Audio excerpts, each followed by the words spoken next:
Think of your neighbor. They leave the house regularly every morning. Their clothes are clean. Their car is waiting in the garage. You say hello, they smile. Everything looks normal. Then one day you find out they lost their job months ago. They are maxing out their credit cards. The bank is about to seize their house. But you have no idea. Because from the outside, everything truly looked fine. Canada is exactly that neighbor. From the outside, everything seems to be in its place. Polite people, clean cities, functioning institutions. A country that weathered the 2008 financial crisis soundly. A country where everyone has health insurance. A country that opens its doors to immigrants. A country that Americans envy, saying, I wish we were like them. But when you truly communicate with the people living in that country, a different picture emerges.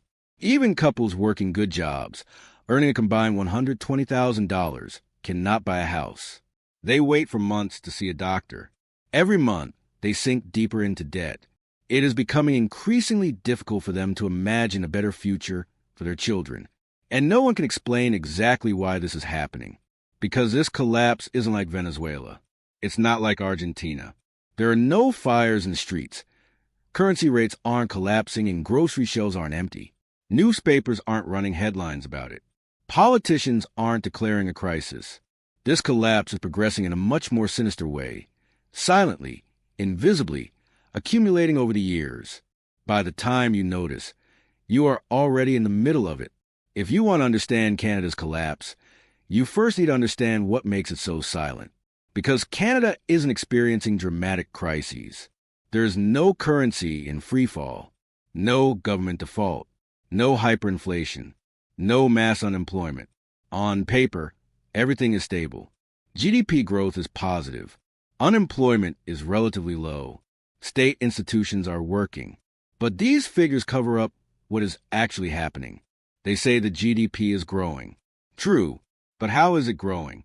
Every year, 500,000 immigrants enter the country. More people, more spending, more transactions, higher GDP. On paper, there is growth. But production per capita, the figure that actually matters, is stagnating. Canadians aren't getting richer. Their numbers are simply increasing. On top of that, much of the existing growth is financed by debt.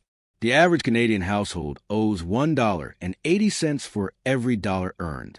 This is the highest figure in the G7, higher than Americans, higher than all other major developed economies. This debt goes toward consumption, and that consumption shows up as GDP growth. But this isn't real growth. This is borrowing from the future, and the future is running out. That is why Canada's collapse is silent. The statistics look good. The surface is calm. But underneath, the foundation is rotting. Before we move on to the video, don't forget to subscribe to my channel. Now, let's get into the video. The first crisis, the housing bubble. The first silent crisis is the housing bubble. And this is the worst housing bubble in the developed world. In Vancouver, the average home price is over $1.2 million. The annual median household income is $72,000. Think about that. You would have to spend your entire salary for 16 years just to buy an average home. Economists consider even 4 times the income dangerous. Anything over 5 times is considered a bubble. In Vancouver, the ratio is 16. Toronto is in almost the same situation. The average home price is over $1.1 million. And this is no longer just a big city issue. Even mid-sized cities like Victoria, Hamilton, and Kelowna have seen prices double in the last decade. Even small towns are now unaffordable.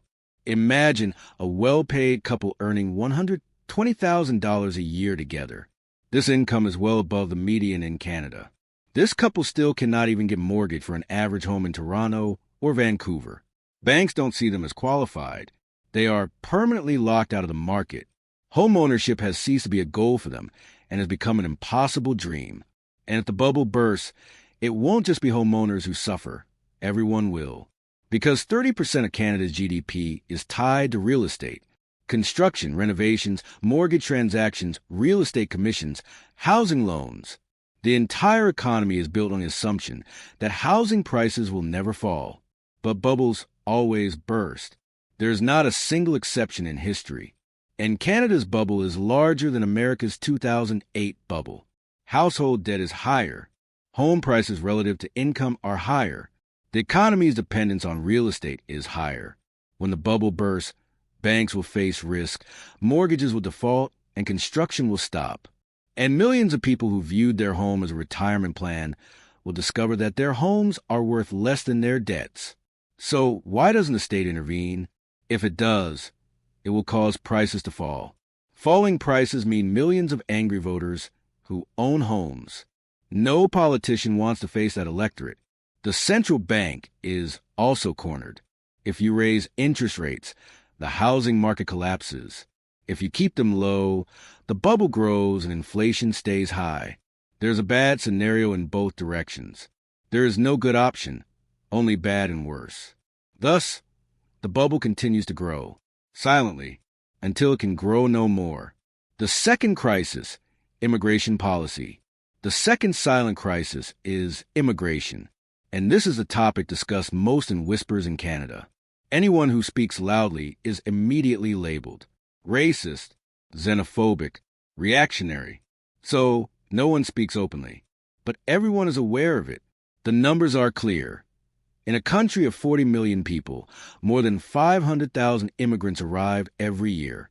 This means an annual population growth rate of 1.3%, the highest in the developed world, higher than the United States, higher than Australia, higher than any European country. The problem isn't the immigrants. The problem is that the established infrastructure is not ready for the situation. Canada can build about 200,000 homes a year. Yet, it needs 500,000 just to reach the capacity required for newcomers. This gap grows every year. And so do prices. It's not greedy contractors. It's not speculation. It's simple math. More people, insufficient housing. Prices go up. The healthcare system was already inadequate. Now it's even worse. Waiting 8 to 12 hours in the emergency room is no longer surprising. It's considered normal. 6.5 million Canadians do not have a family doctor. They have to rely on ERs or walk-in clinics. Hundreds of thousands more people are added to the system every year, without adding doctors, without opening hospitals, without increasing capacity. Schools are packed. 35 children sit in classrooms designed for 25. Teachers are burning out. Parents are complaining. But nothing changes because immigration targets are raised every year. Why? Because more people mean a larger GDP. A large GDP is a nice statistic during election periods. Even if GDP per capita, the metric that actually matters, is stagnant or falling, the total figure grows, giving politicians room to maneuver. Furthermore, immigration puts pressure on wages. When you constantly add new workers to the labor market, wages don't rise. The employer has no incentive to pay more because there's always someone willing to accept less. Young Canadians who cannot afford a home cannot demand higher wages because they have to compete with newcomers willing to accept lower pay. This situation benefits corporations. It benefits wealthy Canadians who own property and businesses, but it destroys the middle class and the youth. And expressing these concerns in public was career suicide. Politicians who question immigration are attacked. Media outlets that report on the burden being carried are accused of racism. The subject remains silent, even as it becomes heavier every passing year. The third crisis, the healthcare system. The third silent crisis is healthcare. Canada's healthcare system is collapsing, not in a dramatic or sudden way, but gradually and unnoticed. A collapse that Canadians have now accepted as normal. Because the decline was so gradual, they don't remember how it happened. Canada has universal health care. It is a source of national pride, almost a matter of identity. Canadians claim it with pride against the rest of the world. But what happens in practice? If you need elective surgery, you wait for months, sometimes over a year. If you want to see a specialist, there is a waiting list of months just to get an appointment. When you go to the ER, you sit there for hours. Sometimes people lose their lives while waiting in line. In peacetime, there's no war, no famine, no flood, no earthquake. just a slowly collapsing system. The problem is this. Canada's healthcare system is tax-funded, but lacks a mechanism to balance demand. Since the service is free, people turn to the system even for minor complaints. There is no cost to the patient, but there is a cost, of course, and that cost is reflected as increasing wait times for everyone. The system cannot keep up with growing demand, especially in a population expanding by 500,000 people every year. The population is also aging. Canada's baby boomer generation is entering retirement. The needs of this age group, chronic diseases, surgeries, long-term care, are multiplying, and there aren't enough doctors, nurses, or facilities to meet these needs. Those who could produce solutions are leaving the system. Every year, more than 300 doctors move from Canada to America. Why? A family doctor earning $250,000 to $300,000 a year in Canada earns $400,000 to $500,000 in America and pays less tax. The math is simple. Nurses are making the same calculation. They are exhausted, feel underpaid. Some move to the U.S., and some leave the healthcare sector entirely. And the manpower needed to fix the system is abandoning the system. It takes 10 years to train a doctor. It takes years to train a nurse. Canada cannot even keep up with replacing those who leave. Building a staff sufficient for the growing population is entirely out of question. The result, a system that barely functions, getting a little worse every year. Wait times grow longer. Quality of service drops. Canadians, told they have the best healthcare system in the world, suffer in silence. What do wealthy Canadians do? They bypass the system. Private clinics are opening, offering priority service to those who pay cash. This is technically illegal, but it isn't enforced, because the government also knows the public system isn't enough, and an exit door is needed for the wealthy. Silently, a two-tier system is forming. Those with money get fast, high-quality care. Everyone else waits. But no one discusses this openly, because it contradicts a national myth that Canada provides universal and equal health care. The myth is kept alive while the reality rots. The fourth crisis, household debt. The fourth silent crisis is household debt. 180 to 1. $180 of debt for every $1 earned. It sounds like an abstract number, perhaps, but when you look at how it translates to real life, it becomes extremely concrete. People don't go on vacation anymore. They stop eating out. They've stopped saving. But they absolutely make their mortgage payment, because losing the house means their entire life collapses. They have tied everything to it. All their savings, all their retirement accounts, all their security. How did this happen? Housing. Because prices were constantly rising, and because they believed they would always keep rising, Canadians took on massive amounts of debt. They entered mortgages they could barely afford. When prices rose, they used home equity lines of credit, borrowing more against the rising value and spending that money on renovations, vacations, cars, and daily expenses. Their homes turned into literal ATMs. As long as prices rose, the system worked. They felt rich. But that wealth wasn't real. It wasn't real income. It was debt, and debt must be repaid. Now interest rates have risen. Mortgages that were affordable at 2% are now unaffordable at 5% or 6%. Canadians who bought homes in the last 5 years are facing mortgage renewals at interest rates 2 to 3 times higher than what they locked in. Many cannot afford the new payment amounts. But they can't sell either, because if prices have started to fall, they might get less money than what they owe when they sell. They are on a double-edged sword. This crisis hasn't exploded yet, but it doesn't take much to make it explode. A small recession, a slight increase in unemployment, a small decline in prices is enough. The dominoes are lined up. One just needs to fall. Defaults will come. Foreclosures will come. Bank losses will come. Credit contraction will come. The entire economy is indexed to household debt. Household debt is indexed to housing. If housing falls, everything falls. But the crisis is silent, because it hasn't happened yet. Canadians are still paying, with difficulty by cutting other expenses, but they are paying. They are struggling silently and hoping that something will change. The only thing changing is the debt figure that grows a little larger every month. The fifth crisis, brain drain. The fifth and least discussed crisis is the brain drain. Canada loses its most qualified people every year, and there isn't a single line in official statistics that shows this. Every year, more than 300 doctors move to the United States, not because they don't love Canada, because of the math.